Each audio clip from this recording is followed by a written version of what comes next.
Dan untuk membahas lebih lanjut lagi pemirsa mengenai kasus balita di Sukabumi yang meninggal akibat infeksi cacing dan gizi buruk tersebut, kita telah terhubung bersama dengan Sekretaris Dinas Kesehatan Kabupaten Sukabumi sekaligus pelaksana Satuan Pengawas Internal Pemerintah Lingkup Dinas Kesehatan, Haji Andi Rahman. Selamat sore, Pak Andi. Selamat sore, Mbak. Baik, Pak Andi, terkait dengan peristiwa yang terjadi yang menimpa balita dengan nama Raya ini, kami ingin Anda ingin menceritakan secara singkat mungkin bagaimana bisa peristiwa ini terjadi padahal anak tersebut kalau kami himpun informasinya sudah masuk dalam pantauan Posyandu karena memang sudah terindikasi sebagai anak dengan gizi buruk atau BGM. Terima kasih, Mbak. Saya sangat menyayangkan dan sangat ikut perhatian dan berduka kejadian meninggalnya Raya ini satu momentum di mana satu pembelajaran buat kita semua. Pengawasan dari pola asuh keluarga juga harus menjadi perhatian, Bu. Jadi BGM ini sudah dinyatakan di sistem daripada pemantauan perkembangan balita gizi buruk ini sudah terdetek sejak usia 6 bulan, kemudian 14 bulan, Bu. Nah, proses tata laksana kaitan dengan penyelesaian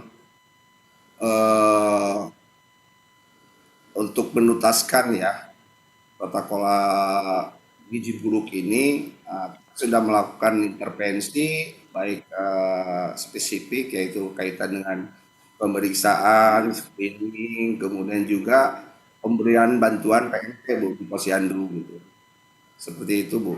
Baik, sudah terdeteksi sejak anak tersebut masih di usia 6 bulan dan sudah diberikan intervensi. Lantas dalam perjalanannya Pak, dalam beberapa tahun kehidupan Raya, apa sebenarnya yang menjadi kendala? Mungkin bisa diceritakan juga dari sisi pengawasan orang tua mungkin atau pola didiknya yang kurang atau seperti apa?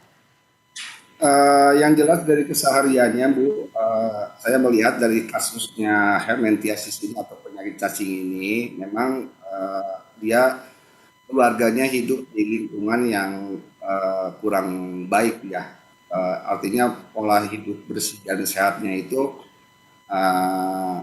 tidak baik, Bu, di lingkungannya. Rumahnya panggung, kemudian itu ada anak ayam, dan sering juga dibawa ke gunung oleh orang tuanya. Huma lah, istilahnya begitu, Bu.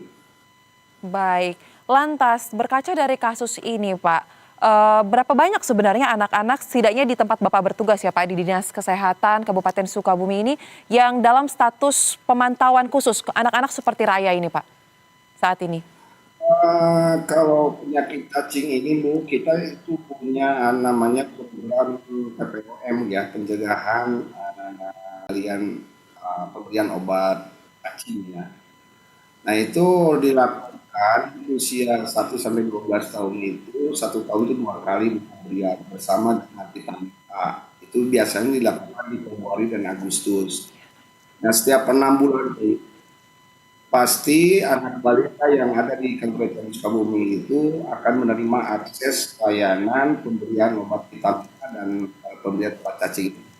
Namun melihat kasus daripada Raya ini, karena pemberian obat cacing dan pemberian vitamin A itu tidak bersamaan, jadi rata-rata ini saya tanya melakukan pemeriksaan dengan rekan-rekan bidan kita di Posyandu. Rata-rata pemberian vitamin A dilakukan di Posyandu, tetapi pemberian obat cacing itu diserahkan ke orang tuanya. Nah, ini yang menjadi pertanyaan, apakah obat tersebut diminum atau tidak? Kalau melihat statusnya meninggalnya daripada penyakit cacing ini, saya yakin obat cacing yang periode dari 1 tahun, kemudian 2 tahun, Raya ini obat cacing mungkin tidak diasumsi, Bu, tidak diminum gitu. Baik, diduga terjadi kelalaian ya dalam memberikan obat yang seharusnya diberikan ketika Raya dalam usia pertumbuhannya tersebut, tetapi tidak diberikan sehingga hal ini terjadi. Lantas untuk kasus seperti Raya ini Pak, apakah ini merupakan temuan pertama dan pertama kali juga terjadi atau sudah ada indikasi juga laporan terkait kasus-kasus serupa di wilayah tersebut? Ini baru, Bu. Jadi kejadian seperti ini ini kami sendiri menerima laporan Dinas Kesehatan ini pada tanggal 18 Agustus, Bu. Sedangkan meninggalnya pada tanggal 22 Juli.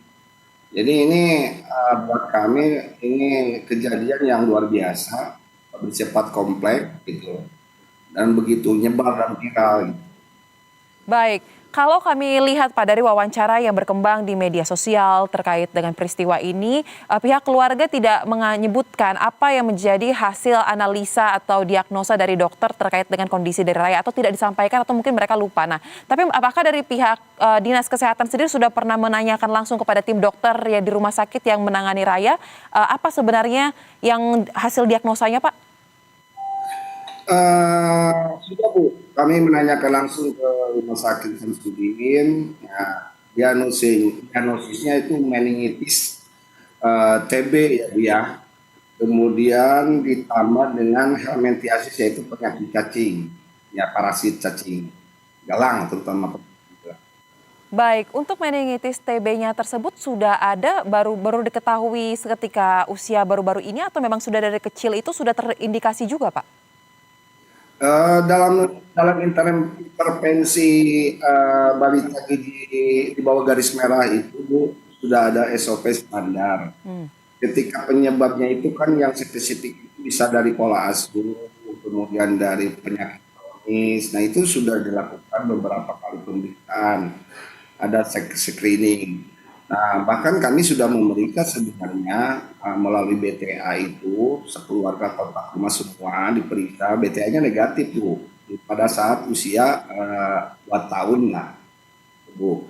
Namun setelah dikasih diagnosisnya ternyata ada meningitis TB, kami pun melakukan pemeriksaan kembali TB tersebut, sebuah keluarga melalui TCM ya, yang lebih ditingkatkan lagi pemeriksaannya. Itu pun hasilnya negatif. Baik. Baik, berarti sudah sempat dilakukan intervensi-intervensi untuk memastikan kesehatan ya Pak ya, tapi memang untuk kasus cacing ini sudah terlalu terlambat ya, karena pengobatan yang seharusnya diberikan sempat dilewatkan ya begitu. Lantas jika melihat kasus ini, langkah-langkah strategis apa yang konkret ya Pak yang dilakukan oleh Dinas Kesehatan Sukabumi bagi orang tua mungkin khususnya agar lebih mawas diri lagi dalam memberikan obat kepada anak, seperti apa? Yang jelas langkah konkret sekarang, Bu, kami akan terus berkolaborasi dan meningkatkan kolaborasi kita dengan lintas sektor terkait, dan dalam hal ini mungkin dengan kader desa, RT, RW ya. Jangan sampai terjadi kecolongan seperti ini gitu. Nah, kemudian juga langkah konkret kami akan meningkatkan edukasi KIE ya, komunikasi informasi edukasinya, agar pemahaman perilaku hidup bersih dan sehat ini, kan penyakit cacing ini ditularkan melalui telur ya, telur cacing yang di tangan atau di kaki masuk ke mulut, kemudian membelah diri di usus. Betul. Nah, kejadian ini kan berarti cuci tangan yang bersih ini harus, PHBS promosi kesehatannya harus kita tingkatkan, Bu, sekarang ini. Jadi jangan sampai terjadi kembali bahwa kasus bayi buruk ini atau balita di bawah garis merah terjadi lagi di Kabupaten Sukabumi dengan kasus yang serupa seperti itu. Baik, kita harapkan pula kasus ini menjadi pembelajaran bersama ya Pak ya, agar kasus-kasus serupa tidak terjadi di kemudian harinya. Terima kasih Bapak Andi Rahman, Sekretaris Dinas Kesehatan Kabupaten Sukabumi, telah berbagi informasi bersama kami di Berita Satu Sore. Salam sehat, selamat kembali beraktivitas.